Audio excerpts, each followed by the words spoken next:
So এইটা পারলে সবটি পারবা, কারণ হচ্ছে এটার মধ্যে সকল নিয়ম আছে, মানে একটা কোডের মধ্যে সকল নিয়ম দিয়ে দিয়েছে। আচ্ছা, তারপর এই যে ডক উপরে আছে, এখন দেখি অ্যান্ড দেন ইট ফেল। এই লাইনটার মধ্যে পার্থক্য দেখো, অ্যান্ড ঠিক আছে কিন্তু দেন নিচে আছে, এবং ইট ফেল এটা হচ্ছে কি বাঁকানো আছে। তারপর চতুর্থ লাইন দেখো, প্রে টু এ লায়ন, এটা আবার আন্ডারলাইন করা আছে। ঠিক আছে, সো এই চারটা লাইনে আমরা একটা প্যারাগ্রাফ এইচটিএমএল কোড লিখবো। এখন এটা কেমনে লিখবো দেখো এবার। সো যে কোনো ধরনের এইচটিএমএল কোড লেখার জন্য সর্বপ্রথম কি লিখতে হয় বলো তো? সর্বপ্রথমেই তোমাকে লিখতে হবে যেটা, এটা হচ্ছে এইচটিএমএল একটা ট্যাগ, মানে এই ট্যাগ দ্বারা শুরু করতে হবে। দেখো এখন আমি কিভাবে বুঝাচ্ছি, এই যে দেখো একটা এইচটিএমএল লিখলা, তারপর কি করবা, এটা হচ্ছে অ্যাঙ্গেল ব্র্যাকেট। তাহলে শুরুতে এইচটিএমএল লিখবা, তারপর কি লিখবা, বডি, বিও ডিওআই, বডি। একটা ভালো করে বুঝো, এই দুইটা সবসময় লিখবাই। ঠিক আছে, লিখার পর এটা যেহেতু একটা প্যারাগ্রাফ, মানে যে কোনো লেখার যদি কোনো তুমি এইচটিএমএল কোড লিখো তখন প্যারাগ্রাফ রাখবো। প্যারাগ্রাফের জন্য পি ট্যাগ ব্যবহৃত হয়, যে ট্যাগ, ট্যাগ কি, এক জোড়া অ্যাঙ্গেল ব্র্যাকেট, এই যে এরকম ভাবে থাকবে। ঠিক আছে, তার মানে এইগুলো কিন্তু ওপেনিং ট্যাগ, আর এটা হচ্ছে ক্লোজিং ট্যাগ, মানে এটা ওপেনিং আর এটা ক্লোজিং কি একটা স্ল্যাশ থাকবে। সো লিখলাম, লিখার পর এখন এগুলার কাজ করে যাবা। হুম, এগুলোর প্রত্যেকটার কাজ। আচ্ছা, আমি লিখবো কুইক, এই কুইক লেখাটা লিখবো। লেখার জন্য আমরা এটা লিখবো এখন, এই যে বি ট্যাগ লিখবো। কি লিখবো, বি ট্যাগ। বি ট্যাগ কেন, এটা বোল্ড করা আছে। বি লিখার পর এটাকে কি করবো জানো, যা আছে তাই লিখবো, এই যে কুইক কুইকই লিখবো, যেমনি আছে তেমনি লিখবো, কোনো প্রবলেম নেই। এটা লিখার পর এই কুইকটা শুধু কি, কুইকই তো বোল্ড করা আছে, এজন্য বি ট্যাগটা এখানেই ক্লোজ করে দিবা।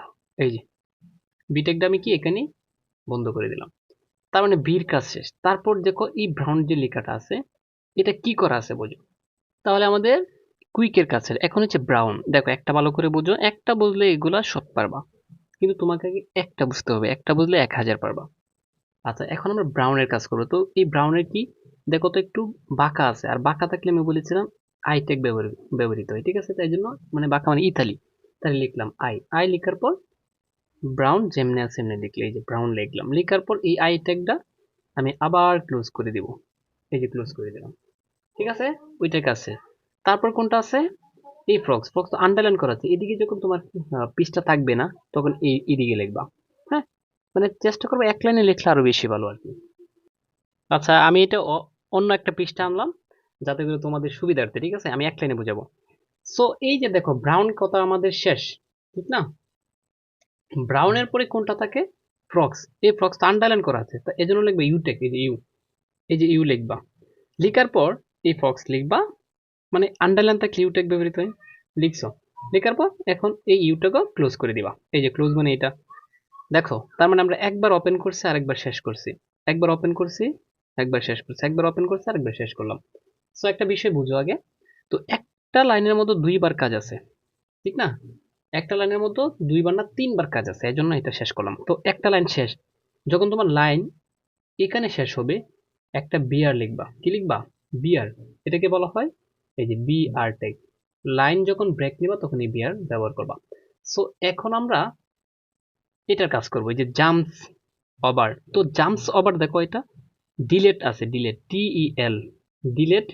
ডিলেট ব্যবহার করবা, মানে ডিলেট থাকলে এখন ডিলেট লেখছো, লেখার পর ডিলেট কোন শব্দটা আছে, এই যে জাম্প ওভার, এই পর্যন্তই তো আছে, জাম্প ওভার এটা লেখলা, পরে আবার ডিলেটটা ক্লোজ করে দিলা, এই যে দেখছো ক্লোজ করতেছে। আচ্ছা, ডিলেটটা আমরা ক্লোজ করলাম কেন, আমরা এই যে জাম্পস ওভার পর্যন্ত লিখছি কেন, ডিলেটটা তো শুধুমাত্র জাম্পস ওভার পর্যন্ত আছে। ঠিক আছে, আচ্ছা, দা লেজি, এটার তো কোনো প্রবলেম নাই, যেটার কোনো প্রবলেম নাই এটা এভাবে রাখবা, দা লেজি যেমনি আছে এমনি এ পর্যন্ত লিখলাম। লিখার পর আরেকটা কাজ হচ্ছে দেখো, এই যে দেখো ডগ, ডগ তো উপরে আছে, যদি কোনো সময় উপরে কোনো কিছু পাও তখন লিখবা S UP, super. S U তে কি সুপার স্ক্রিপ্ট, কিন্তু সুপার লিখার পর ডিওজি লেখলা ডগ, তারপর সুপারটা এখানে ক্লোজ করে দিলে এস ইউ, এই যে এস ইউপি, এখানে আমরা কি ক্লোজ করে দিলাম। সো এই দুই লাইনেরও কাজ শেষ। এখন আবার বিআর লিখবা, মানে ওই জায়গায় যদি তোমার লাইন শেষ হয়ে যায় তখন বিআর লিখবা, আর তোমার পেজের তোমার খাতার মধ্যে যেখানেই শেষ হয় এখানে বিআর লিখার দরকার নেই। মানে এখানে যেহেতু এই যে আমরা ডক পর্যন্ত শেষ, ডক পর্যন্ত লিখে দেখি আর ওইদিকে জায়গা নাই, তখন তোমার খাতায় বিআর লাগবে এদিকে। সো এখন আমরা তৃতীয় লাইনে আসবো। তো তৃতীয় লাইনে দেখো তো এন্ড এর কোনো পরিবর্তন নাই, মানে যেটা সমস্যা আছে জাস্ট এটা কাজ করবা। তারপর দেন আছে, দেন তো কোথায় আছে, দেন নিচে আছে, নিচে থাকলে এস ইউ বি লিখবা, এস ইউ বি লেখছে, লেখার পর টিএস এন্ড দেন তারপর এস ইউ বিটা ক্লোজ করে দিলা, শেষ। ঠিক আছে, তারপর ইট ফেল দেখো আবারও বাঁকানো আছে, বাঁকানো থাকলে কি লিখবা, ইতালি, তাহলে যে আইটেক ওপেন করবা, তারপর ইট ফেল, ঠিক আছে, পরে আবার ইতালিটা ক্লোজ করে দিলাম, তাহলে এই লাইনও শেষ। এখন আবারও তো বিয়ার লিখতে হবে তোমার, বিয়ার লিখো, এই যে বিয়ার লিখবা।